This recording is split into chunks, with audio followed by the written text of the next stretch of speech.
mainit ang sagutan nila Attorney Kaufman at saka ni Yusek Castro.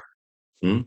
Ito kasing si Kaufman, sinubmit sa ICC yung sinabi ni Yusek Castro, ni Claire Castro na sabi ni Claire Castro kasi, tinanong siya ng media, anong masasabi niya doon sa sabi ni Sara Duterte na mayroon ng bansang willing tumanggap kay Duterte kung mabigyan ito ng interim release. Ang reaction ni Yusek Claire Castro ay mabuti naman pala at mayroon namang magandang ibinunga ang mga pagbabiyahe ni Sara. Actually, pa-insulto yun eh.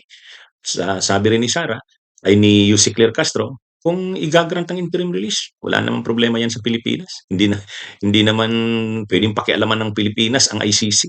Hmm? Yun yung sinabi ni Yusek Claire Castro.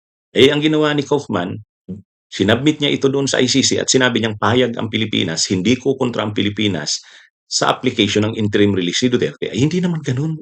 Hindi naman ganun ang pagkakasabi ni Yusek Claire Castro. Kaya sabi ni Yusek Claire Castro, magaling mag-twist ng facts itong si Kaufman, na master na. Parang kulang nilang sabihin ni Yusek Claire Castro, parang DDS na itong si Kaufman. Kaya umiinit ang sagutan ng dalawa.